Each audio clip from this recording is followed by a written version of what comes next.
She begged him not to hit her with that tray again, but the drunk wouldn't stop. Then a hand caught his wrist mid-swing. The Mafia boss from the corner booth, the one everyone whispered about in fear, had finally stood up. What terrified her most wasn't that he saved her. It was that he kept coming back. The fluorescent lights of Danny's diner buzzed like angry wasps at 11:47 p.m. Maya Rodriguez wiped down table 6 for the third time, her shoulders aching from a double shift that had stretched into its 14th hour. Outside, rain hammered the cracked sidewalk of Chicago's South Side, turning the street into a river of neon reflections. "Hey, sweetheart. You deaf or just stupid?" Maya's hand froze mid-wipe. The drunk man at table 9, polo shirt stained with bourbon, gold watch that screamed borrowed money, snapped his fingers like she was a dog. His two friends laughed, their eyes glassy and mean. "Coming, sir." Maya's voice came out smaller than she wanted. She grabbed the water pitcher, forcing her hands steady as she approached their table. About damn time, the man, late 30s, receding hairline trying to hide under too much gel, pushed his glass toward her without looking up from his phone. "And make it cold this time." "What kind of dump serves warm water?" Maya poured carefully, but her exhausted grip betrayed her. The pitcher tilted too far. Water splashed onto the man's sleeve. The diner went quiet. "You stupid." The man shot to his feet, his chair screeching backward. "Do you know how much this shirt costs?" "I'm so sorry, sir." "Please let me." Maya reached for a napkin, but he slapped her hand away. "Don't touch me with your greasy fingers." His face flushed purple. "You people come here can't even do a simple job right." "I'll get you another drink on the house," Maya whispered, backing toward the kitchen. Her eyes stung, but she refused to cry. Not here. Not in front of everyone. The man grabbed the metal serving tray from the empty table beside him. "You think sorry fixes anything?" Maya saw it coming but couldn't move fast enough. The tray's edge caught her forearm with a crack that echoed through the diner. Pain exploded up to her shoulder. Blood welled from a gash near her elbow. "Please," Maya gasped, cradling her arm. "Please don't." He raised the tray again. A hand caught his wrist mid-swing. The drunk man's face went from angry red to ghost white in half a second. Maya looked up through her tears at whoever had stopped him, and her breath caught. The man was tall, maybe 6'2", with black hair swept back from a face carved from granite and shadows. He wore an expensive charcoal suit that fit like it had been measured by angels, but it was his eyes that made Maya's stomach drop, dark brown, almost black, and completely empty of mercy. "Apologize to her." The man's voice was quiet, soft even, but something in it made the drunk's friends scramble out of their booth and back toward the door. "Do you know who the drunk started?" "Rafael Costa." The name came from somewhere near the kitchen. Maya turned to see Luis, the night cook, standing frozen with a spatula in his hand. His face had gone gray. "That's Rafael Costa." The drunk man's knees actually buckled. The tray clattered to the floor. Maya had heard that name before. Everyone in this neighborhood had. Rafael Costa ran the South Side like it was his personal kingdom: drugs, protection rackets, gambling. The cops couldn't touch him. The FBI had tried twice. Both times, witnesses disappeared and evidence turned to smoke. They said he'd killed his first man at 17. They said he owned half the judges in the city. They said a lot of things, but the only thing that mattered was this. When Rafael Costa looked at you the way he was looking at this drunk right now, you understood exactly how small and fragile human life really was. "I said apologize." Rafael's grip tightened on the man's wrist. Maya heard something crack, bone or cartilage. She couldn't tell. "I'm sorry." The words tumbled out in a panicked rush. I'm sorry, please." "Not to me." Rafael jerked his head toward Maya. "To her." The drunk turned, tears streaming down his face. "I'm so sorry, miss. I was drunk. I didn't mean. Please forgive me." Maya couldn't speak. Couldn't move. Blood dripped from her arm onto the checkered linoleum, forming a small puddle that seemed impossibly red under the fluorescent lights. Raphael released the man's wrist and straightened his cufflinks with the calm precision of someone adjusting their tie before a business meeting. Get out. If I see you in this neighborhood again, they'll find you in the river with your tongue cut out. Nod if you understand.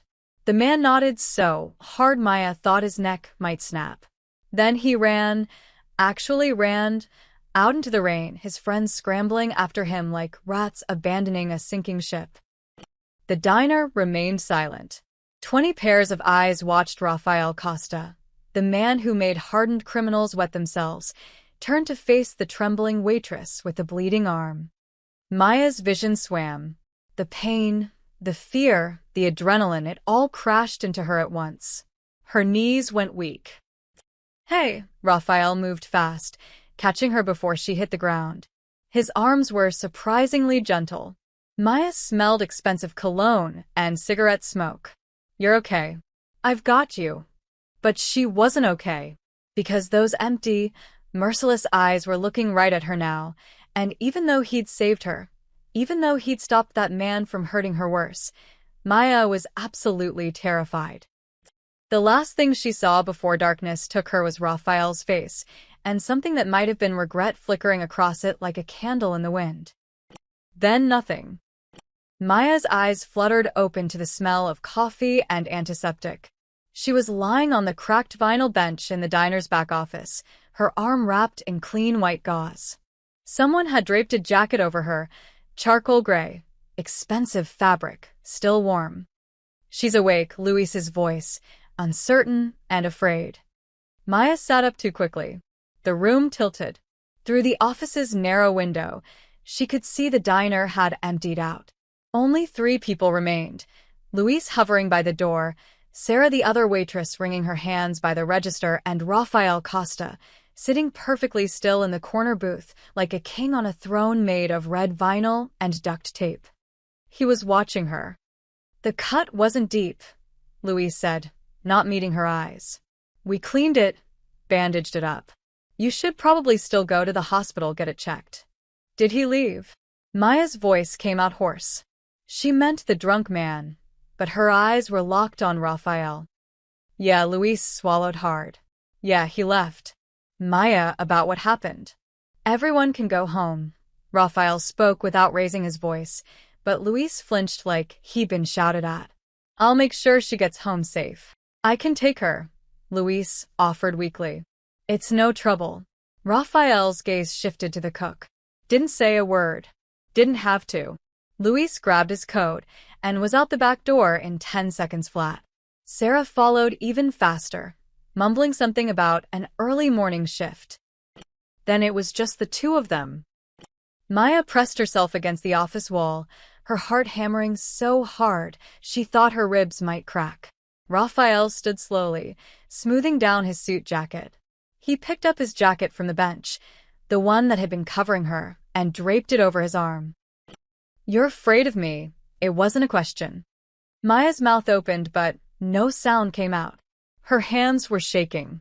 She hated herself for it, hated that after everything, after he'd saved her, stopped that man from doing God knows what, all she could feel was pure, animal terror. Because she knew who Rafael Costa was. She'd heard the stories. Last year, a rival gang tried to move into his territory. They found the leader's body parts scattered across 3 different dumpsters. The message was clear. This is what happens when you cross me. And now that man was standing 6 feet away from her in an empty diner at midnight. I didn't mean to scare you, Raphael said quietly. He took a step closer. Maya's legs gave out. She slid down the wall, landing hard on the floor, her bandaged arm clutched to her chest. Please, she whispered. Please, I won't tell anyone what I saw. I'll forget it happened. I promise. Raphael stopped moving. Something flickered across his face, surprise, maybe, or hurt. It vanished as quickly as it appeared. What do you think you saw? You. Maya's voice cracked. You stopped him. You saved me. But everyone knows who you are, what you do, and a sob caught in her throat. I'm grateful. I swear I am. But please don't hurt me. Please. The silence stretched between them like broken glass. Raphael crouched down, slowly, keeping his distance.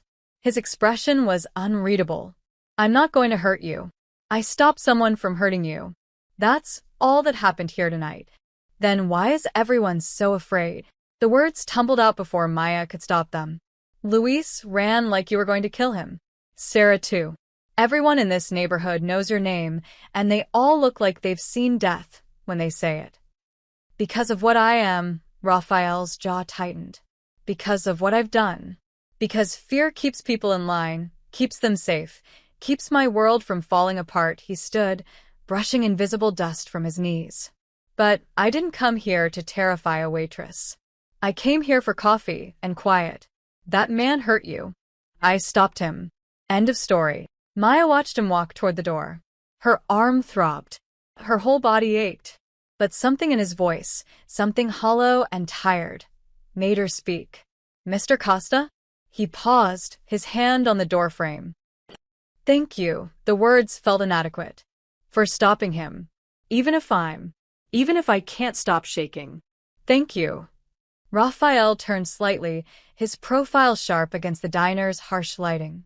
You're the first person in 10 years to say thank you and still look at me like I'm a monster. His voice was soft, almost wondering.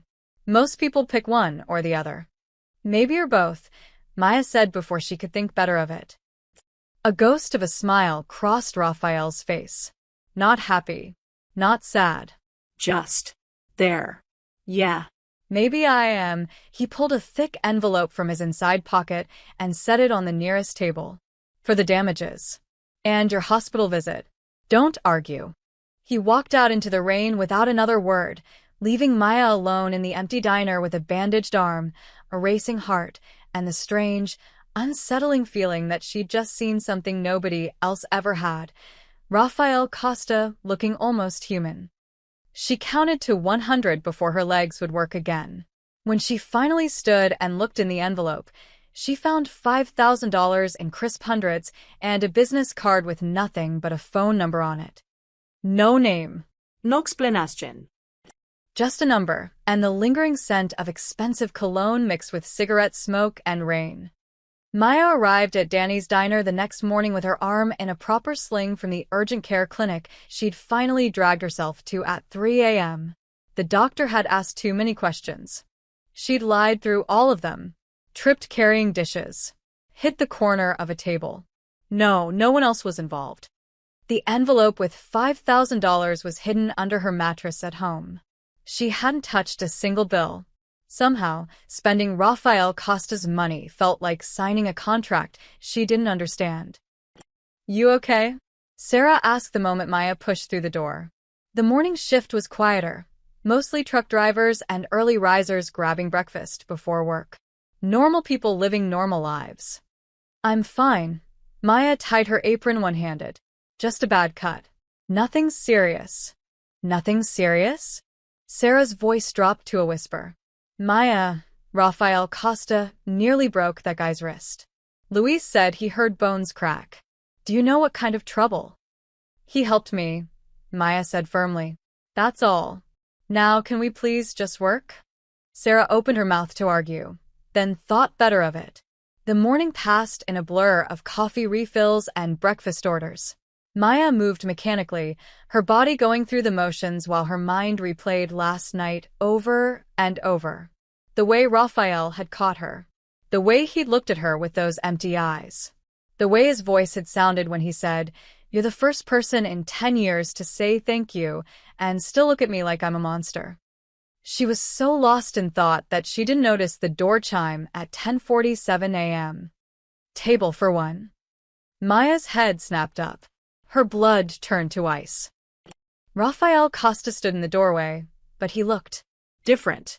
No expensive suit. Just faded jeans, a black t-shirt, and a leather jacket that had seen better days. No guards flanking him. No gun bulge under his clothes that she could see. He looked like any other guy in his early 30s stopping by for late breakfast. Except for his eyes. Those hadn't changed. The diner went silent. A trucker at the counter slowly set down his fork. Sarah dropped a coffee pot. It didn't break, but the clatter echoed like a gunshot. I'll sit anywhere, Raphael said calmly, as if he hadn't just frozen an entire room with his presence. Maya's feet moved on autopilot. She grabbed a menu with her good hand and led him to a booth by the window, the same booth where he'd sat last night, she realized with a start. The same spot where he'd watched everything unfold. Coffee. Her voice came out steadier than she expected. Please, he took the menu, but didn't open it. And I owe you an apology. Maya's hand, reaching for her order pad, stopped midair. What? Last night. I overreacted. Raphael's gaze was steady, unflinching. That man was drunk and stupid, but I shouldn't have handled it the way I did. Not in front of you. Not after you'd already been hurt. Maya struggled to find words. You stopped him from hitting me again. That's not overreacting. I terrified you, Raphael's jaw tightened. You passed out from fear, not pain. I saw your face before you fainted. You weren't looking at someone who saved you. You were looking at something that scared you more than the drunk with the tray. The truth of it hung between them like smoke. Maya wanted to deny it, but she couldn't. She settled into the booth across from him without thinking, her legs suddenly too weak to keep standing. You didn't overreact, she said quietly. You scared me. The way everyone reacted to your name. The way that man looked at you like you were death itself, she met his eyes. Who are you really? You already know who I am, Raphael leaned back, his expression unreadable. You heard Luis say my name. You've probably heard stories. I've heard a lot of stories, Maya admitted. I don't know which ones are true. Most of them, probably, he said it so casually, like admitting he was a criminal was the same as admitting he preferred his coffee black. I run things in this neighborhood. I make money in ways that would get me locked up if the cops could prove it. I've hurt people who got in my way. I've done things I can't take back. Maya's stomach twisted. Then why are you here? Because you didn't thank me last night. Raphael's voice was quiet, almost thoughtful. Everyone always thanks me.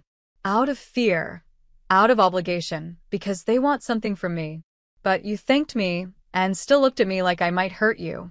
You were honest about being afraid. And that's good.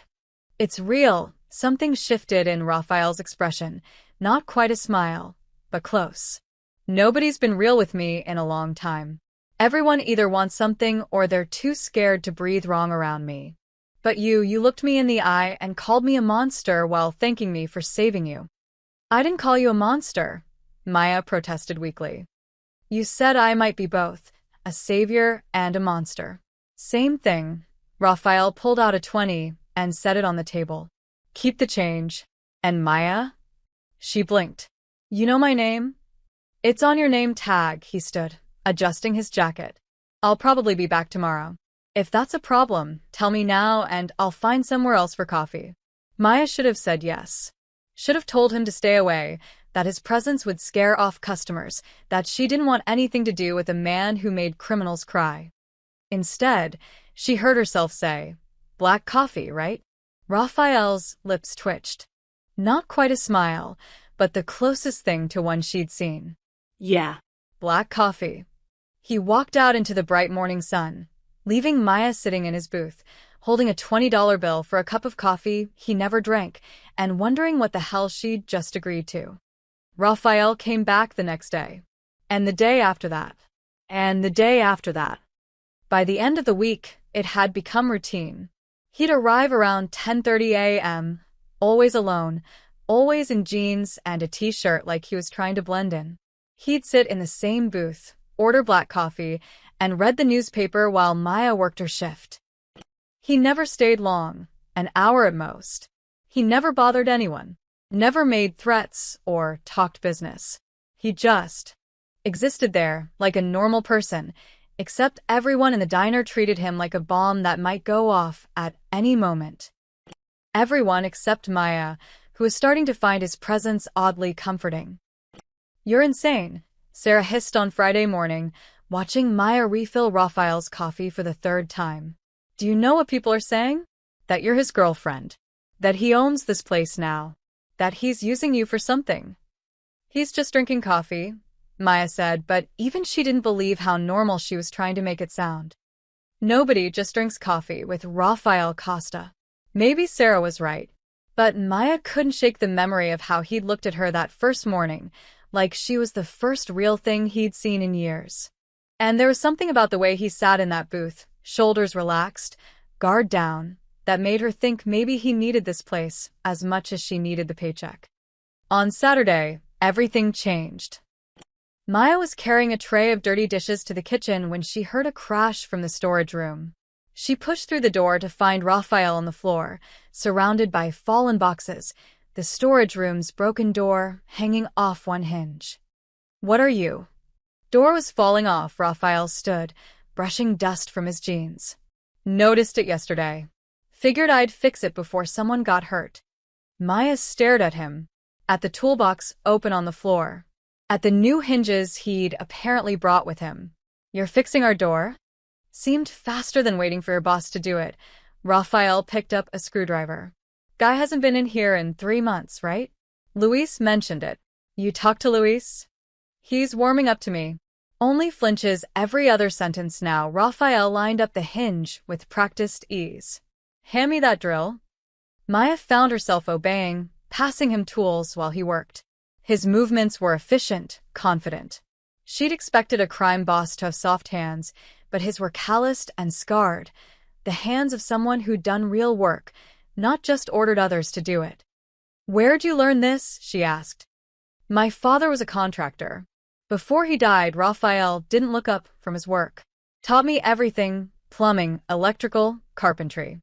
Thought I'd take over the business." He tested the hinge's strength. Life had other plans. It was the first personal thing he'd shared.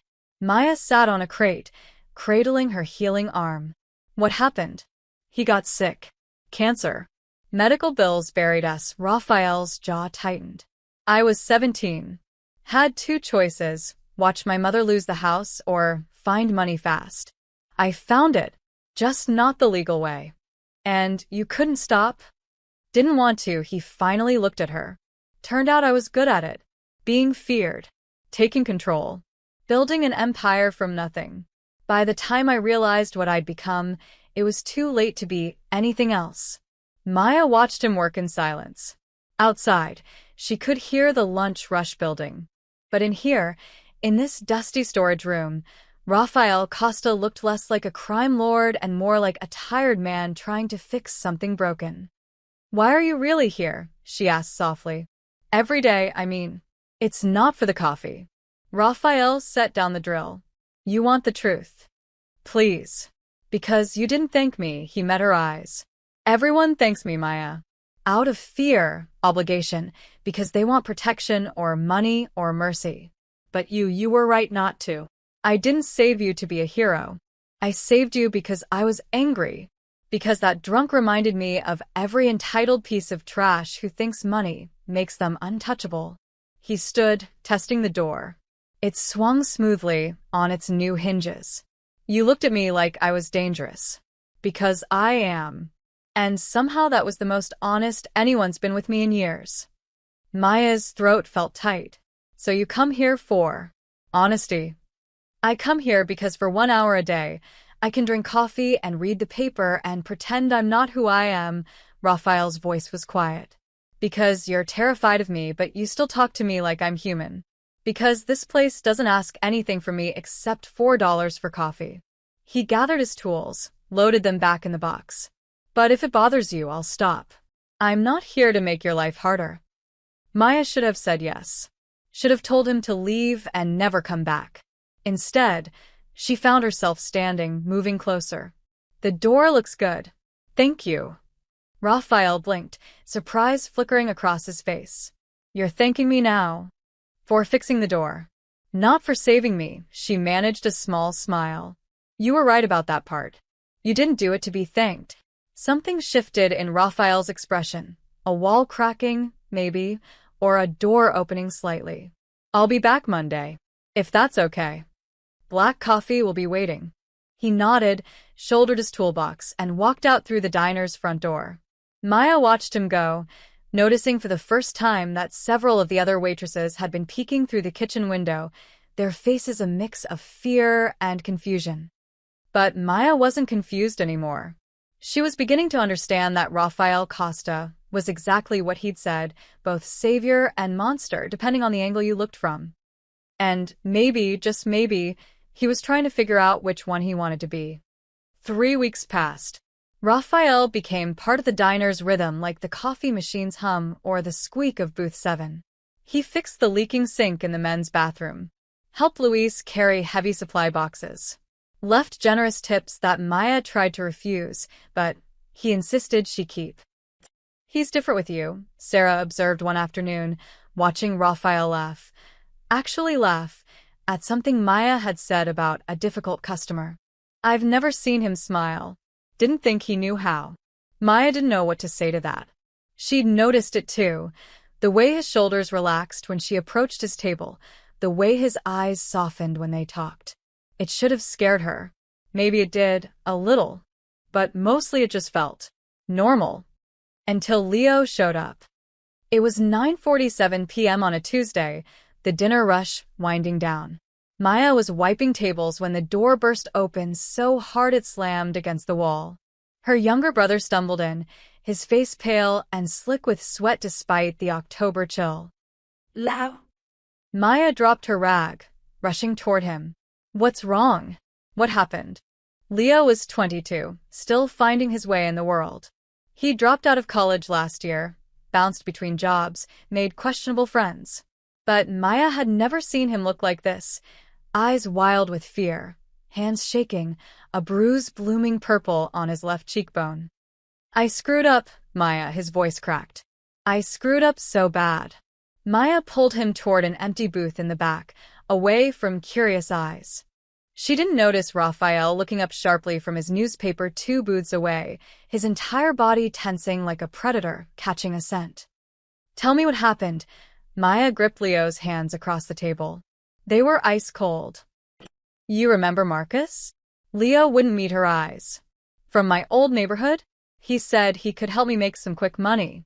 "Just some deliveries," he said. "Easy work." Maya's stomach dropped. Leo, no. "Tell me you didn't." "I didn't know it was drugs." Leo's voice rose, then dropped to a desperate whisper. "I swear I didn't know until the second run. By then I'd already taken the money, and Marcus said I was in it now whether I liked it or not." "How much do you owe?" Maya asked, though she didn't want to know the answer. 12,000. Leo's face crumpled. "I lost a package.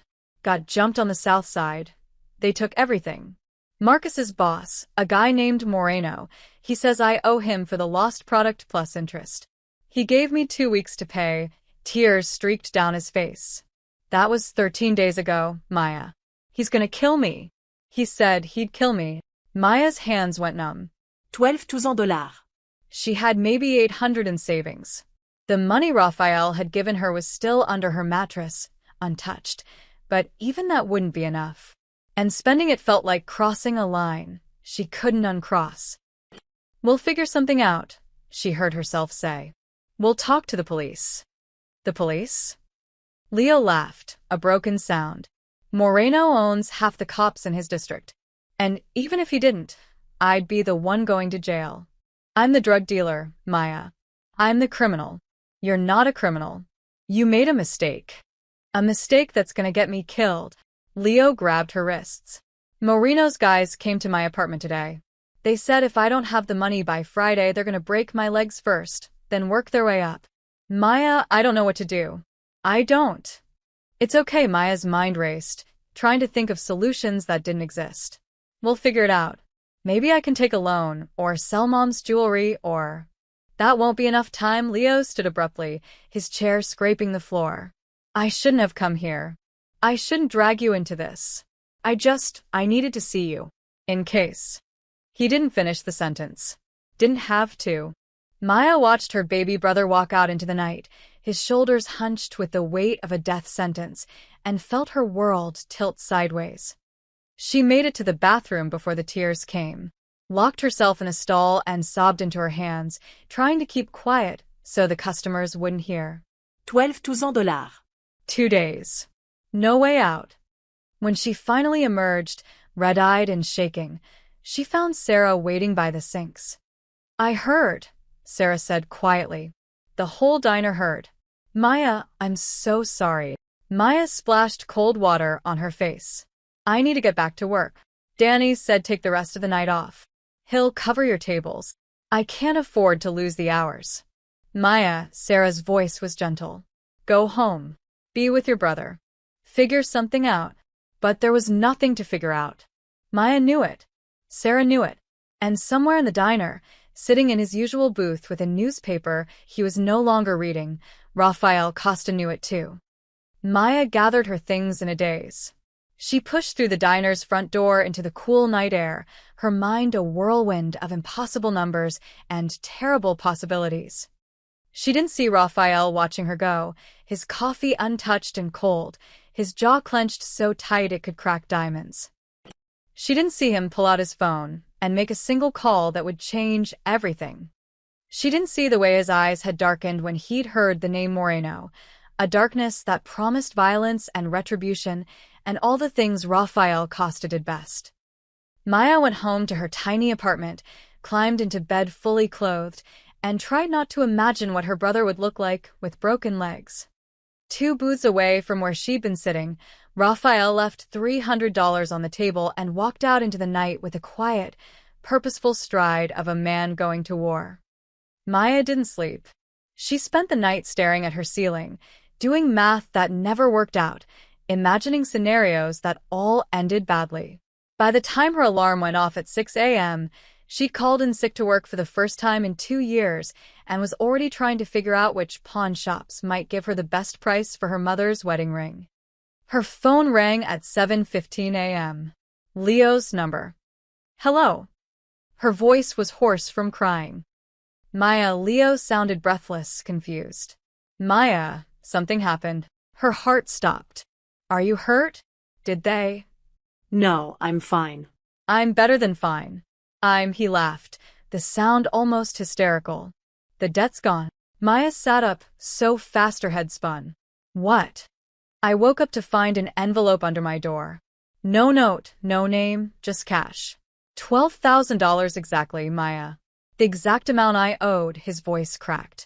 Someone paid my debt. The room tilted. Maya gripped the phone tighter. That's impossible. Who would? I don't know. I took it straight to Moreno's guys. They counted it, made some calls, then told me we were square. Said their boss got a call last night from someone who settled the account. They wouldn't say who. But Maya knew. God help her, she knew exactly who.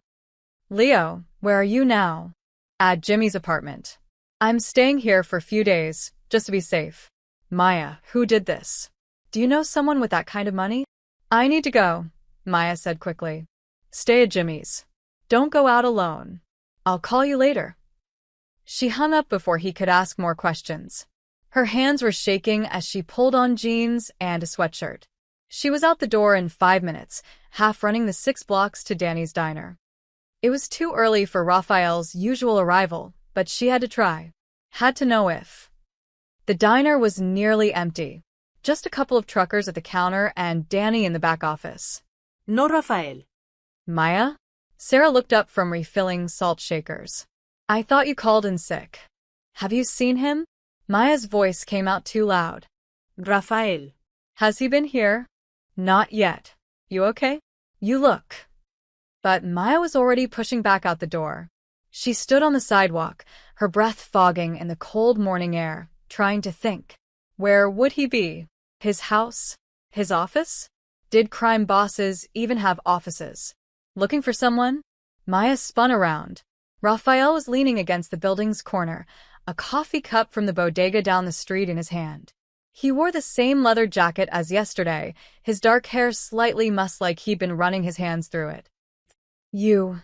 Maya marched toward him, her fear temporarily overwhelmed by fury. You paid Leo's debt. Rafael took a sip of his coffee. Did I? Don't play games with me. $12,000 in an envelope under his door? The debt mysteriously cleared overnight. Her voice shook. You had no right. I had every right. Rafael's voice was calm, controlled. Moreno deals in my territory. He knows the rules. No targeting civilians who aren't in the game. Your brother made a stupid mistake, but he's not a player. Moreno crossed a line. So this is about territory? About your rules. Maya's hands clenched into fists. My brother isn't a chess piece in your gang war. No, Raphael's eyes hardened. He's your brother. And Moreno was going to hurt him to send me a message. That makes it my problem. Maya stared at him. What are you talking about? You think Moreno doesn't know you work at my diner? That I sit in your section every day. Raphael set down his coffee cup with deliberate care. He's been trying to expand into my territory for months. I've been pushing back. So he found leverage, your brother. Probably had his guys sell Leo on the delivery job, specifically. When Leo lost the package, Moreno saw an opportunity. The words hit Maya like physical blows. You're saying this is my fault? That Leo's in danger because of me? I'm saying Moreno was willing to hurt an innocent kid to get to me. Raphael's jaw tightened. That's not your fault. That's not Leo's fault. That's Moreno being stupid enough to think I'd let it slide. And you just what? Paid the debt to keep the peace. Maya heard the bitterness in her own voice. How generous. I paid the debt so your brother wouldn't get his legs broken. Raphael's voice dropped, quiet and cold. And I had a conversation with Moreno this morning. 3 a.m., to be specific. Made it clear that your family is off limits. He won't touch Leo. He won't even breathe in his direction. Maya's anger drained away, leaving her hollow and shaking. What did you do? Nothing you need to worry about. Raphael picked up his coffee again. Leo's debt is cleared. He's safe. That's all that matters. I can't. Maya's voice broke. I can't pay you back $12,000. I don't have that kind of money. I'm not asking you to pay me back. Then what do you want? The question came out as barely a whisper. Because there was always a cost. Always a debt. She knew that much about Raphael's world. Raphael was quiet for a long moment. When he spoke, his voice was softer than she'd ever heard it. I want you to understand that you shouldn't have to pay for other people's mistakes. Your brother made bad choices. Moreno made worse ones. But you... He met her eyes.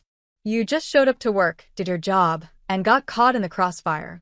That's not fair. So I fixed it. Why? Maya's throat felt tight. Why do you care? Raphael looked at her like she'd asked him to explain quantum physics. Like the answer was obvious and impossible at the same time. Because you talk to me like I'm human. Because you're terrified of me, but you still pour my coffee every morning. Because, he stopped, seeming to struggle with words. Because someone should look out for you the way you look out for everyone else. Maya's eyes stung with tears she refused to let fall. You barely know me. I know you work double shifts to send money to your grandmother in Phoenix. I know you always give the homeless guy on the corner your leftover breakfast. I know you apologize to tables even when customers are the ones being assholes. Raphael's voice was quiet. I know enough.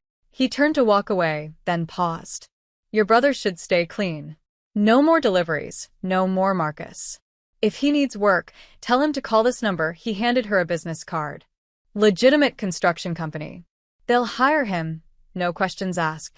Then he was gone, disappearing around the corner, leaving Maya standing alone with a business card in her hand and the strange, terrifying realization that Rafael Costa had been watching her, really watching her, this entire time. And somehow, that scared her less than it should have. 3 days passed in uneasy quiet. Leo took the construction job and showed up on time every morning, terrified and grateful in equal measure. Maya went back to work, pouring coffee and serving breakfast, while trying not to think about the fact that she now owed Rafael Costa something she could never repay. He didn't come to the diner.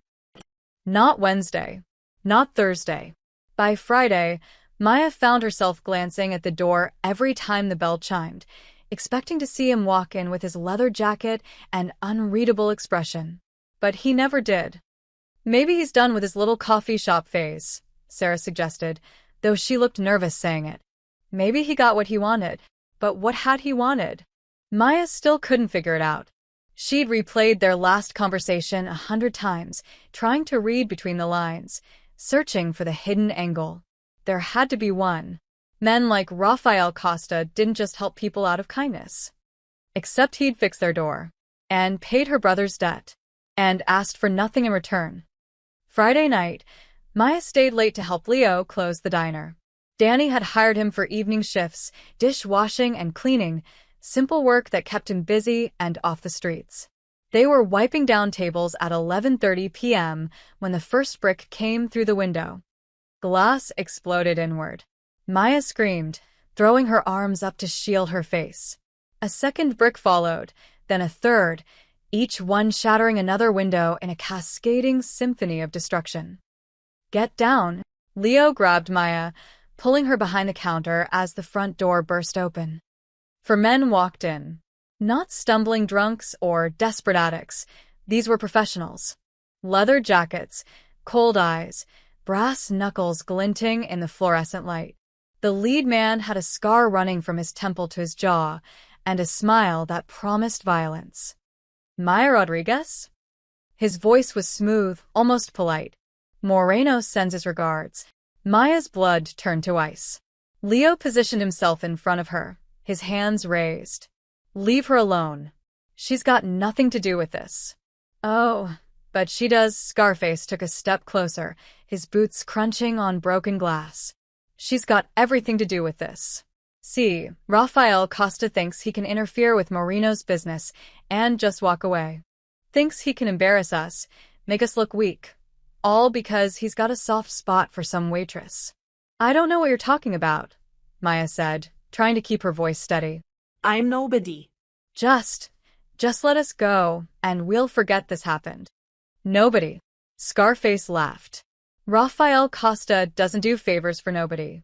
Word on the street is he comes here every day, sits in your section, stares at you like you're the second coming." His smile widened.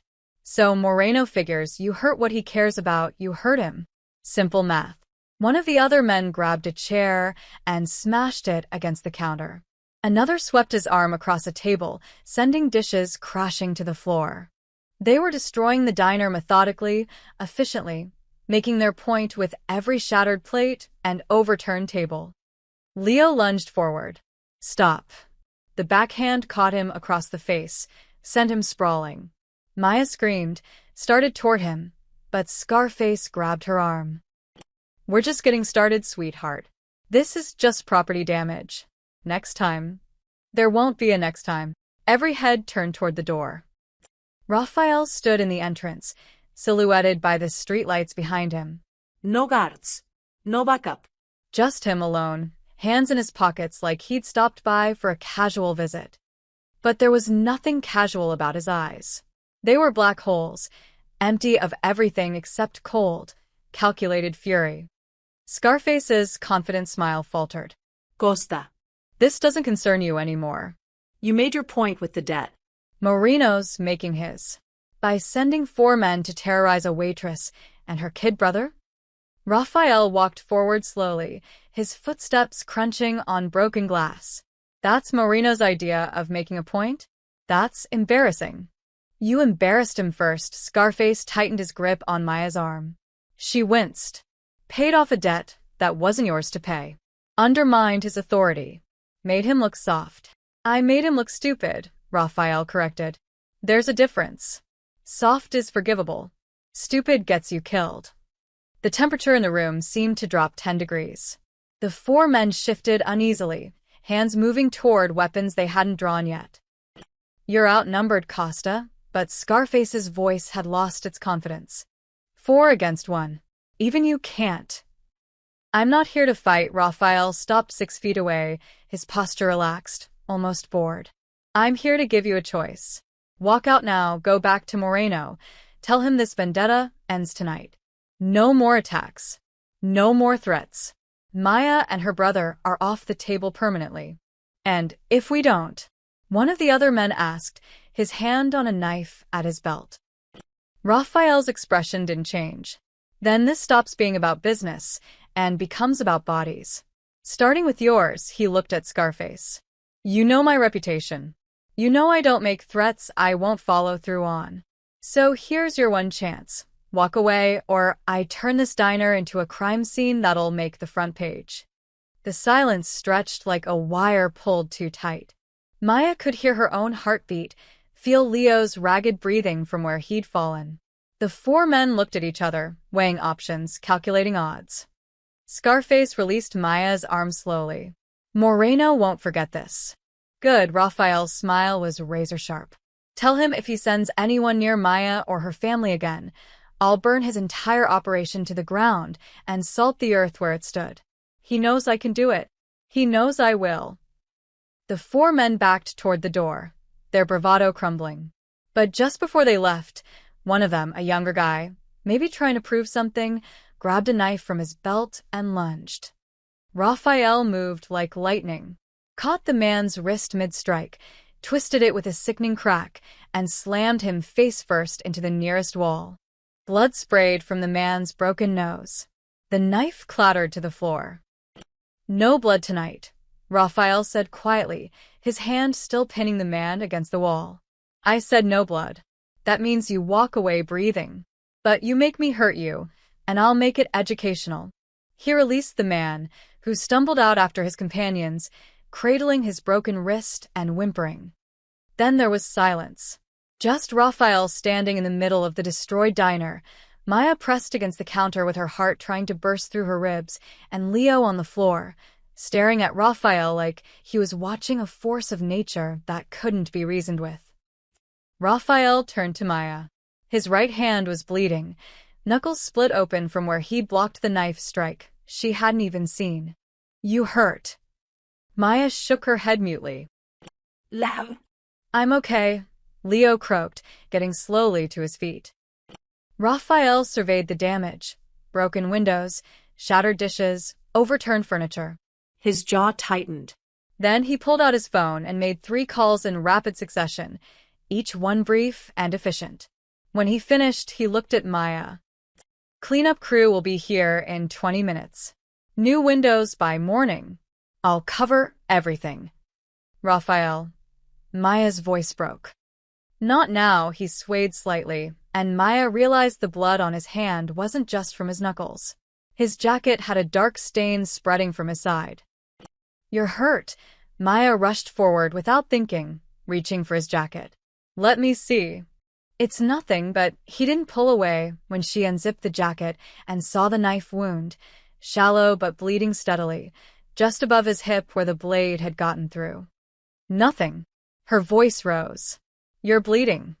I've had worse. Raphael's eyes met hers. You sure you're okay?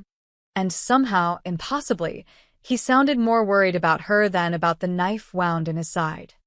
Maya had never thought she'd be in Rafael Costa's apartment at 1 a.m., but life had stopped making sense around the time he'd caught a knife meant for her. Sit. She pointed at the leather couch in his living room, sleek, expensive, everything cream and black and chrome. The kind of place that looked like it belonged in a magazine, not to a man covered in other people's blood. I'm fine, Raphael said for the 5th time, but he sat anyway, his jaw clenched against pain he wouldn't admit to feeling. Leo had wanted to come, but Maya had sent him home in a taxi with strict instructions to lock the doors and call her every hour. The cleanup crew Raphael had called had arrived within minutes, professionals who swept glass, boarded windows, and asked 0 questions. They'd been gone by midnight, leaving the diner looking like a construction site, but at least secure. Now Maya stood in a crime lord's pristine apartment with a first aid kit she demanded he produce, trying not to think about how insane this was. Take off your shirt, she said, opening the kit on the coffee table. Raphael raised an eyebrow. Usually I get dinner first. This isn't funny. Maya's hands shook as she pulled out gauze and antiseptic. You almost died because of me. I got a scratch because some punk got lucky. Raphael peeled off his ruined jacket and t-shirt, wincing.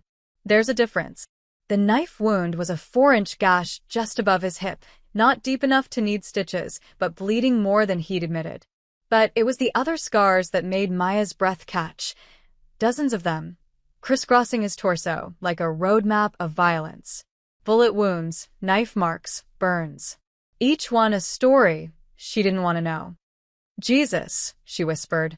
How are you even alive? Stubbornness, mostly. Raphael watched her face. You don't have to do this. I can handle it. You protect everyone but yourself, Maya said quietly, echoing words she'd spoken weeks ago. She soaked a cloth in antiseptic. This is going to hurt. I know. She pressed the cloth to his wound. Raphael's entire body went rigid, muscles bunching under scarred skin, but he didn't make a sound. Didn't flinch. Just stared at the wall with a 1,000-yard stare that said this wasn't even close to the worst pain he'd endured. That somehow made it worse. Why do you do this? Maya asked, cleaning the wound with gentle, methodical strokes. You could have called your people, had them handle Moreno's guys. But you came alone. Why? Because it was my fault they came. Raphael's voice was quiet. I paid Leo's debt. I made it clear he was under my protection. That painted a target on your back. I don't drag other people into my wars and then hide behind my soldiers. So, you just throw yourself in front of knives instead? Maya's vision blurred. She blinked hard, refusing to cry. You could have died, Raphael. That knife was 6 inches from something vital. But it missed. By luck. Her voice rose. By stupid, random luck. And next time? What if next time? She couldn't finish the sentence. Raphael's hand caught hers, stilling her shaking fingers. His palm was rough, calloused, warm against her skin. Hey. Look at me. Maya met his eyes. Up close, they weren't empty at all. They were deep and dark and full of things she couldn't name. Regret, exhaustion, something that might have been hope if hope knew how to live in a man like him. I've been doing this for 15 years, Raphael said softly. I've survived things that should have killed me a dozen times over. I'm still here because I'm careful, I'm smart, and I'm really, really good at not dying. His thumb brushed across her knuckles. But tonight? I wasn't thinking about survival. I was thinking that if Moreno's guys hurt you, I'd burn the city down. And that scared me more than the knife. Maya's throat felt too tight to speak. She pulled her hand away gently and finished bandaging his wound, her movements automatic, clinical. When she was done, she sat back on her heels and looked at him, this complicated, violent, impossible man who'd upended her entire world. I don't understand you, she whispered. That makes 2 of us. Raphael pulled on a clean shirt from somewhere, moving carefully to avoid reopening the wound. You should hate me. Fear me, at minimum. But you're sitting in my apartment at 1 a.m. cleaning my wounds like it's the most normal thing in the world. Nothing about this is normal. Maya started packing up the first aid kit, needing something to do with her hands. Normal people don't have mafia bosses showing up to save them from gang violence. Normal people don't. She stopped, the words catching. Don't what? Don't look at someone like you and see a person who needs saving too. The silence that followed was so complete Maya could hear her own heartbeat. Raphael stared at her like she'd just spoken a foreign language he was trying to translate. Nobody's saved me, he said finally. I'm not the one who needs saving. Aren't you? Maya met his eyes. You told me yourself. You built walls to keep your world under control, but you trapped yourself inside. You run an empire, but you spend your mornings in a diner drinking coffee alone because it's the only place you can pretend to be human. You protect everyone around you, but you won't let anyone protect you back. She stood, hugging the first aid kit to her chest like armor. If that's not someone who needs saving, I don't know what is. Raphael looked at her for a long moment. Then, he did something she'd never seen him do before.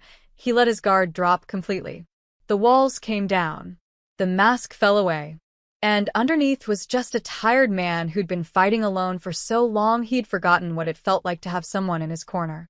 I told you about my sister, he said quietly. What I didn't tell you was that I promised her, before she died, that I'd get out. That I'd leave this life, and be better. She was 15. She believed I could change. His voice cracked. She died believing in a version of me that I killed a long time ago. Maya set down the first aid kit and sat beside him on the couch. Not touching, but close enough. Maybe that version isn't as dead as you think. Maya. You fixed our door. You paid my brother's debt. You took a knife for me tonight when you could have just let your guys handle it. She turned to face him fully. A dead man doesn't do those things. A dead man doesn't care. Raphael's hand found hers again, this time holding on like she was the only thing keeping him anchored to the world. I don't know how to be anyone except who I am. Then be who you are, Maya squeezed his hand. But maybe stop doing it alone. They sat like that for a long time, two people from impossible different worlds, connected by something neither of them could name but both of them could feel, fragile and dangerous and real as the scars on Raphael's skin, or the fear in Maya's heart. Outside, the city slept. Inside, for the first time in 15 years, Rafael Costa stopped carrying the weight of his empire alone, even if just for a moment. Even if just with the waitress who saw him as both monster and man, and chose to sit beside him anyway. Maya didn't leave that night. She fell asleep on Raphael's couch sometime around 3 a.m., exhausted from adrenaline crash and emotional overload. When she woke, pale morning light was filtering through floor-to-ceiling windows, and Raphael was in the kitchen making coffee. He'd changed into fresh clothes, jeans, and a gray Henley that made him look younger, less intimidating. The bandage on his side was visible beneath the thin fabric, a white square against his skin. He moved carefully, favoring his injured side, but his hands were steady as he poured 2 mugs. "Cream and sugar?" he asked without turning around. "You know how I take my coffee?" Maya sat up, disoriented. "You always add cream and 2 sugars when you drink it at the diner." Raphael brought both mugs to the living room, handed her one. Figured it was the same everywhere. He'd been watching her that closely. The realization should have been creepy. Instead, it just felt Sud. like a man studying the only piece of normalcy in his life, memorizing details in case it disappeared. They drank in silence for a while. Then Raphael spoke, his voice quiet. "You asked me once why I do this. Why I built this life." He stared into his mug. "I never gave you a real answer." Maya set down her coffee. "You don't have to. My sister's name was Isabella." The words came out rough, like he hadn't said them aloud in years. Bella. "She was 8 years younger than me. 15 when she died." He paused, jaw working. "She had this laugh, loud and completely unself-conscious. Used to embarrass me when I was trying to act tough in front of my friends." Maya's chest tightened. She'd known about his sister in abstract, but hearing him say her name made her reel. "After my father died, I started working for a guy named Vincent Rossi. Small-time operator. Protection rackets mostly. The money was good. Kept us afloat when my mother couldn't." Raphael's hands tightened around his mug. "I was smart. Ruthless. Rossi liked that. Within 2 years, I was his right hand. By 21, I'd taken over his entire operation." How? Maya asked softly. "I made him disappear." Raphael said it without emotion. He was getting sloppy, attracting attention. "I gave him a choice. Retire quietly, or I'd make sure he couldn't run anything ever again. He chose retirement." "Sort of." Maya didn't ask what sort of meant. She wasn't sure she wanted to know. "I told myself I was doing it for family. For Bella and Mom. To give them a better life." Raphael's laugh was bitter. "But really? I liked it. The power. The respect. The fear. I was good at being in control, at making people do what I wanted. And Bella, she was so proud of me. Thought I was some kind of hero because I bought her nice things, made sure she got into a good school." He set down his mug with deliberate care. "She didn't know where the money came from. I kept that world separate. Made sure she never saw the violence, the deals, the people I hurt to maintain control. She thought I was a businessman." "What happened?" Maya whispered. "A rival crew tried to move into my territory. I pushed back hard, burned their operations, sent their leader to the hospital with a message carved into his chest." Raphael's voice went flat. "They retaliated. Planned to hit me outside my mother's house, send a message of their own. But I wasn't there that day. Bella was." Maya's hand flew to her mouth. "Drive-by shooting. 17 bullets fired. 3 hit Bella." Raphael's eyes were distant, seeing something Maya couldn't. "She died in my arms on her mother's front lawn. The last thing she said to me was, 'I don't understand, Rafi. Why did they hurt me?' She didn't even know she was dying." just confused why someone would shoot her. Tears streamed down Maya's face. She didn't try to hide them. I killed them all. Raphael's voice was emotionless. Every single person involved. Not quick. Not clean. I made it last. Made sure every crew in the city knew what happens when you target family. After that, nobody touched my mother. Nobody even looked at her wrong. Because they knew I'd erase them from existence. But Bella was already gone, Maya said softly. Yeah, Raphael's hands clenched into fists. She was already gone. And I realized I'd built this empire on violence and fear, told myself it was to protect my family, but in the end, it's what got her killed. My choices. My world. My fault. It wasn't your fault, Maya said firmly. Those men made the choice to shoot her. Not you. I gave them the reason. Raphael finally looked at her, and his eyes were raw with 15 years of grief. Before she died, Bella made me promise something. She grabbed my hand and said, "Be good, Rafi. Promise me you'll be good." She was dying, and she was worried about my soul. His voice broke. I promised her.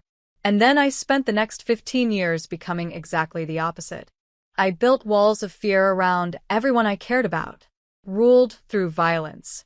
Became the kind of monster that makes grown men cry. I told myself it was to keep people safe, to maintain control so nothing like Bella could happen again. But really? He laughed, a broken sound. Really, I was just too scared to be anything else. Because being good, being the person Bella believed I could be, that meant being vulnerable. That meant admitting I couldn't control everything. And if I couldn't control everything, people could get hurt. People I cared about could die. So you stopped caring, Maya said quietly. Or pretended to. Until you, Raphael, met her eyes. You looked at me like I was human. Talked to me like I mattered beyond what I could do for you. And suddenly I wanted to be the person you saw. Someone who fixed doors and drank coffee and protected people without leaving bodies behind. Maya reached for his hand. His fingers were cold. You are that person. You're both people. The question is which one you want to feed. I don't know if I can be anything except what I am. Then start small. Maya squeezed his hand. You already have. Every morning you came to the diner. That was you trying to be different. Every time you helped without being asked. Every moment you chose to protect instead of destroy. She smiled through her tears. Bella saw something good in you before she died. Maybe she wasn't wrong. Maybe it just took you 15 years to start believing her. Raphael was quiet for a long moment. When he spoke, his voice was barely a whisper. I am tired, Maya.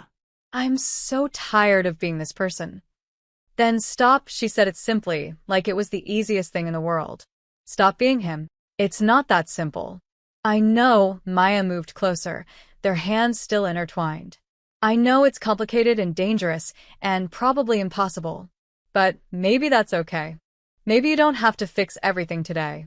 Maybe you just have to decide that tomorrow you want to be a little bit better than you were yesterday. Outside, the city was waking up. Cars honking, people heading to work, the world turning like it always did. But inside Raphael's apartment, something shifted. A wall cracked. A door opened. A man who'd been carrying ghosts for 15 years finally let someone help him bear the weight. Stay, Raphael said suddenly. Just for a while. Stay. So Maya stayed, sitting beside a broken man in the morning light, both of them damaged and scared, and trying to figure out how to be better than their worst moments. And for the first time since Bella died, Raphael Costa believed that maybe, just maybe, he could keep the promise he'd made to his sister all those years ago. The police arrived at Danny's diner 3 days later, just as Maya was starting to believe the worst was over. She was refilling the coffee station when 2 detectives walked in, a woman in her 40s with sharp eyes and graying hair pulled into a tight bun, and a younger man with the kind of eager expression that said he still believed he could save the world. Maya Rodriguez? The woman flashed a badge. Detective Sarah Chun, Chicago PD. This is Detective Marcus Webb. We'd like to ask you some questions about the incident that occurred here Friday night. Maya's stomach dropped. Raphael had warned her this might happen. Moreno's got cops on his payroll, he'd said. But not all of them. Some are just doing their jobs. Be careful which questions you answer. Of course, Maya set down the coffee pot with trembling hands. Should I get my manager? That won't be necessary. Just a few routine questions. Chin gestured to an empty booth. Mind if we sit? They sat. Chin pulled out a notebook while Webb watched Maya with the intensity of someone trying to solve a puzzle. So, Chun began, Friday night, November 3rd. 4 men entered this establishment around 11:30 p.m. and vandalized the property. Multiple witnesses reported seeing you and another individual, your brother, Leo Rodriguez, present during the attack. Is that accurate? Yes, Maya's voice was steady. Leo and I were closing. They broke the windows and destroyed furniture. Did they say anything? Make any demands? Maya hesitated. This was the dangerous part. They said someone named Moreno sent them. I don't know who that is. Chen's expression didn't change, but Webb leaned forward. You don't know who Carlos Moreno is? He runs the biggest drug operation on the South Side. I serve coffee, detective. I don't keep track of drug dealers. But you do keep track of Rafael Costa. Chen's eyes sharpened. Our witnesses say he arrived during the attack. Confronted the 4 men. Made them leave. That sound right? Maya's pulse hammered. Yes. And what happened then? He told them to leave. They left. Webb scoffed. 4 armed gang members just walked away because Rafael Costa asked nicely? Come on, Miss Rodriguez. We know Costa's reputation. He's got over a dozen suspected murders to his name. You expect us to believe he stopped an attack through conversation. I don't know what you expect me to believe. Detective Maya met his eyes. I know what I saw. 4 men broke in. Mr. Costa arrived. He told them to leave. They left. Nobody died. No shots fired. Just broken windows and some damaged furniture. Interesting choice of words, Mr. Costa. Chin tapped her pen against her notebook. Most people in this neighborhood call him worse things. But you sound almost Respectful. He stopped them from hurting us. Why wouldn't I be respectful? Because he's a criminal, Webb said flatly. Because he makes his money through violence and intimidation. Because good people don't associate with men like Rafael Costa unless they're being coerced or complicit. Maya felt anger flare in her chest. He prevented bloodshed that night. Those men came here to hurt me and my brother. Mr. Costa stopped them without killing anyone. If he's such a monster, why didn't he just shoot them? Why talk them down? Chun and Webb exchanged glances. Chun made a note in her book. That's an excellent question, Miss Rodriguez. One we'd like to ask Mr. Costa ourselves. Do you know where we can find him? No idea. The lie came easier than it should have. He comes here for coffee sometimes. That's all I know about him. Coffee, Webb's tone was skeptical. Rafael Costa, who owns half the criminal enterprises in the city, comes to this diner for coffee. And you expect us to believe there's nothing else going on? Detective Webb. Maya's voice went cold. I'm a waitress. I pour coffee and take orders. If Mr. Costa wants to drink coffee here, that's his business. If you want to interrogate him, that's your business. But I'm not going to help you build a case against someone who saved my life. Even if he's a killer? Chun asked quietly. Even then, Maya's hands were shaking but her voice stayed firm. Because those 4 men who came here, they had knives. They had guns. They were going to hurt us and nobody else showed up to stop them. not you. Not any other cops. Just Mr. Costa. So forgive me if I'm not eager to throw him under the bus. Webb stood abruptly. You're making a mistake. Costa will drag you down with him. He's already trying to climb out, Maya interrupted. The words came without thinking, but once they were out, she knew they were true. Whatever you think he is, whatever he's done, he's trying to be better. And maybe that's worth something. Chin studied her for a long moment. Then she closed her notebook and stood. Thank you for your time, Miss Rodriguez. If you think of anything else, give us a call. She handed Maya a card. As they walked toward the door, Chin paused and looked back. For what it's worth. I hope you're right about him. But in my 20 years doing this job, I've never seen men like Rafael Costa climb out. They just dig deeper holes until they bury themselves. Then they were gone. Maya stood frozen in the empty booth, Chen's card clutched in her hand, her words echoing in her head. He'll drag you down with him. But that wasn't what scared her. What scared her was that she didn't care. That somewhere between the broken windows and the bandaged knife wound and the story about Bella, she'd stopped seeing Rafael Costa as just a dangerous man to avoid and started seeing him as someone worth fighting for. The diner's bell chimed. Maya looked up to see Sarah rushing over, phone in hand. "You're not going to believe this." Sarah's eyes were wide. The police report just went public online. Someone leaked it to the Tribune. They're running a story. She showed Maya her phone. The headline read, "Local crime boss Rafael Costa prevents gang violence. Eyewitnesses say he talked down armed attackers." For the first time in recorded history, Rafael Costa's name appeared in the press without the word murder or investigation beside it. Instead, it was next to words like prevented and de-escalated, and buried in the third paragraph, one line that made Maya's breath catch. "He's trying to climb out," said one witness who declined to be named. Her words, in the newspaper, for everyone to see. Maya sank into the nearest chair, her heart pounding, wondering if she'd just made everything better or infinitely worse. The story hit the Tribune's website at 9 a.m. By noon, it had been picked up by 3 major news outlets. By evening, Rafael Costa's unlikely act of peaceful intervention was trending on social media with hashtags like #RedemptionArc and #NotAllMobsters. Maya watched it unfold from behind the diner's counter, her phone buzzing with messages from numbers she didn't recognize, reporters wanting interviews, bloggers asking for quotes, even a podcast host requesting she come on to discuss the humanization of organized crime figures. She ignored them all. Rafael hadn't been to the diner since the attack. 5 days of silence. Maya told herself it was for the best. He was probably lying low, dealing with fallout from Moreno, managing his empire. But she couldn't shake the feeling that he was avoiding her, that maybe her words to the police had complicated his life in ways she couldn't fix. The renovation crew showed up on Wednesday morning. Not a cleanup crew this time, a full construction team with blueprints and permits and a foreman who introduced himself as Tony. "Mr. Costa hired us to fix everything," he explained, gesturing to the boarded windows and damaged walls. "New windows, new flooring, fresh paint, updated wiring."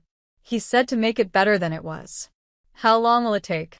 Danny asked, appearing from his office with dollar signs practically visible in his eyes. "Week and a half, maybe 2. We'll work fast." They did. The crew arrived at 6 a.m. each day and worked until dark, transforming the diner from a crime scene back into something beautiful. New windows, double-paned and actually clean. Fresh paint in warm cream and forest green. Refinished floors that didn't squeak. Even new booth cushions to replace the ones held together with duct tape. Danny hadn't paid a cent. When he tried to discuss costs with Tony, the foreman had just shaken his head. "Already covered. Just sign here to confirm completion." Anonymous funding. But everyone knew who was behind it. On the 8th day, Maya arrived for her shift to find the work nearly complete. The diner looked reborn, familiar but better, like it had shed old skin and emerged renewed. Tony was supervising the installation of a new coffee machine when he pulled Maya aside. Mr. Costa left specific instructions about this. He pointed to the corner booth, Rafael's booth. "Wanted us to make sure this section got extra attention. New table, new cushions, good lighting. Said someone important sits here." Maya's throat tightened. Did he say anything else? "Just that he hopes you like it." Tony handed her an envelope. "Asked me to give you this when we finished." Inside was a handwritten note on expensive stationery. "Maya, by the time you read this, the diner should be fixed. Better than before, hopefully.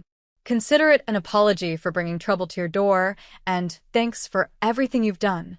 You were right about a lot of things. I'm trying to climb out, like you said. It's harder than I thought, but I'm trying." Ed. No phone number. No promise to return.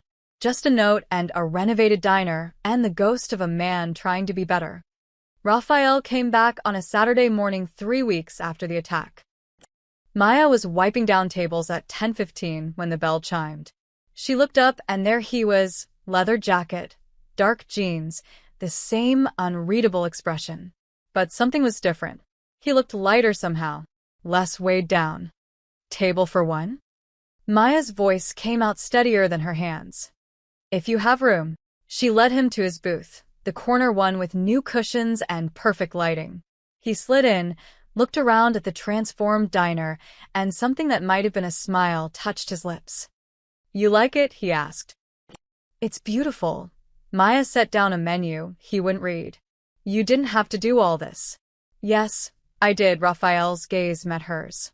You were right. About me trying to climb out. About being tired of being who I am. After the police came, after that story hit the paper, he paused. People started looking at me differently. Not scared. Just different. Like maybe I wasn't just the monster anymore. You were never just the monster. Maya sat across from him without asking. What happened with Moreno? We came to an understanding. Raphael's voice was careful. He agreed to stay out of my territory. I agreed not to destroy his operations. It cost me some reputation points. Word on the street is Rafael Costa's going soft. But nobody's died over it. That's new for me. That's growth, Maya corrected. Maybe. Rafael reached into his jacket and pulled out a folded document. I need to show you something. He slid it across the table. Maya unfolded it, confused. Then her breath caught.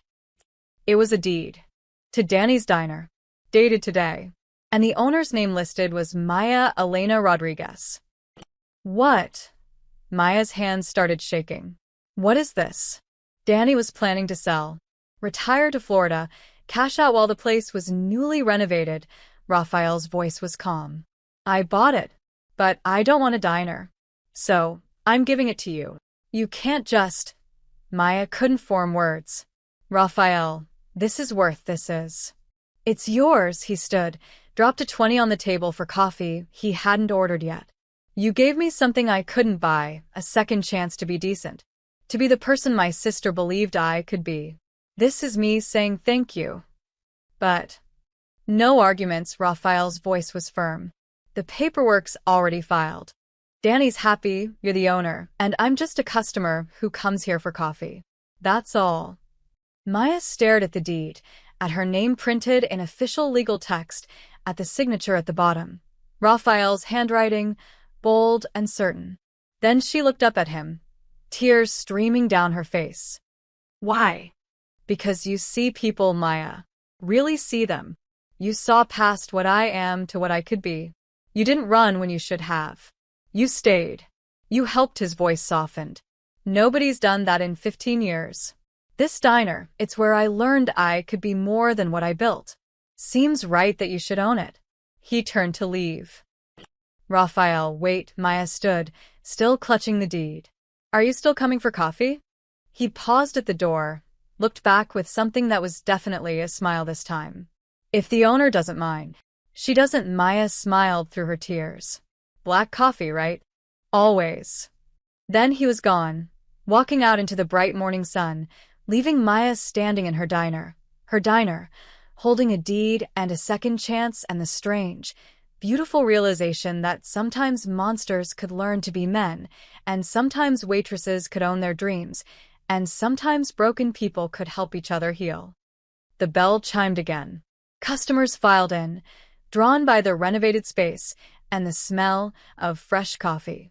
Maya tucked the deed safely in her pocket and got to work, a smile on her face and hope in her heart. Rafael Costa had given her a diner. But more than that, he'd given her proof that people could change. That redemption wasn't a destination but a journey. That climbing out of darkness was possible if someone was willing to believe in you. And Maya believed. 6 months passed like a gentle exhale. Spring arrived in Chicago with warmth that felt like forgiveness. Maya's diner, she'd kept the name simple, refused Danny's suggestion to call it something fancy, thrived under her ownership. New menu items, better hours, staff that actually smiled at customers. Word spread. The place that had once been a haven for late-night drunks and truckers became a neighborhood fixture where families brought their kids and elderly couples shared coffee on Sunday mornings. Leo worked full-time now, managing the kitchen with a confidence Maya hadn't seen in years. The construction job Raphael had arranged had taught him discipline, but working for his sister had taught him purpose. He was clean, focused, saving money for community college in the fall. Raphael still came every morning, like clockwork. 10:30 a.m., corner booth, black coffee, newspaper. But something had shifted in those 6 months. The whispers that used to follow him had faded to curious glances, then gradually to nothing at all. He was just another regular, the quiet guy who tipped well and sometimes helped carry heavy boxes from the delivery truck. His empire hadn't disappeared. Maya wasn't naive enough to think he'd become a saint overnight. But the violence had quieted. The fear had softened. People in the neighborhood started calling him by his first name instead of just Costa, said like a curse. On a bright May morning, Maya was refilling salt shakers when Raphael walked in. Sunlight poured through the windows, the new ones he'd installed, casting everything in gold. He looked different today. Lighter. Almost peaceful. Morning, Maya said, already reaching for the coffee pot. Morning, Raphael slid into his booth, but instead of reaching for the newspaper, he just sat there, looking around the diner like he was memorizing it. Maya poured his coffee, noting the small envelope he'd placed on the table. What's that? Something I've been working on. Raphael pushed it toward her. Open it. Inside was a key attached to a simple keychain and a business card for a construction company she didn't recognize. She looked at him, confused. I'm out, Raphael said simply. Sold my operations to someone who'll run them with less blood. Use the money to start that. He tapped the business card. Legitimate construction company. Licensed, legal, paying taxes. My father would have laughed himself sick. Maya's hands trembled. You're serious? Dead serious, a ghost of a smile. Took 6 months to set up, transfer everything, make sure the transition was smooth enough that nobody got killed over it. But as of yesterday morning, I'm just a guy who owns a construction company and drinks too much coffee. Raphael. Maya didn't know what to say. Didn't have words big enough for what this meant. The keys to the building where the office is, he continued. I need someone to run the administrative side. Someone organized, trustworthy, good with people. His eyes met hers. Someone who sees potential in broken things. Interested? I have a diner to run, Maya whispered. I know. That's why it's part-time. Few hours a week, handle paperwork, manage schedules. Leo mentioned you've been looking to hire another manager here anyway. This could supplement the income while you train someone. Maya stared at the key, at Raphael, at the impossible future being offered on a simple metal keychain. Why me? Because you're the reason I'm out. Raphael's voice was quiet, honest. Every morning I came here, I got to pretend to be normal. Got to be the person you saw instead of the monster everyone else feared.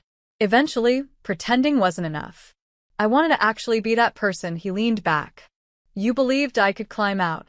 Figured I should prove you right. Tears blurred Maya's vision. She thought about Bella, about a dying girl asking her brother to be good, about 15 years of violence and fear, and walls built so high they blocked out light, about a man who'd learned, slowly and painfully, that redemption was possible if you were willing to do the work. I'll take the job, she said. On one condition. Name it. You keep coming here for coffee. Every morning. Same booth. Same terrible newspaper opinions I have to listen to. Raphael's smile was real this time, reaching his eyes in a way that transformed his entire face. Deal.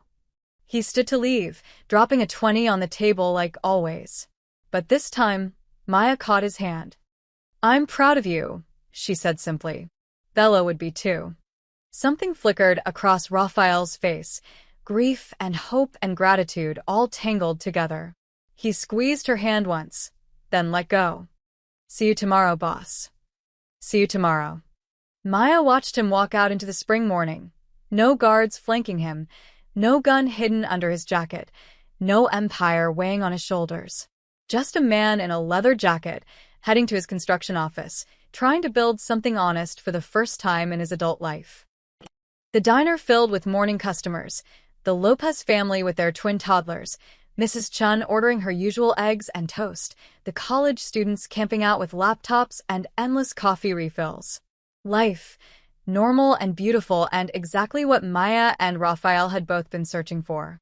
She pocketed the key, refreshed Mrs. Chun's coffee, and smiled at the sound of her diner, full of laughter and conversation and hope. Outside, Raphael Costa disappeared into the morning crowd. Not running, not hiding, just walking forward into whatever came next, one step at a time, carrying the promise he'd made to his sister and the second chance a simple waitress had helped him find. The monster was gone. The man remained. And that, Maya thought as she poured another round of coffee, was enough. The end.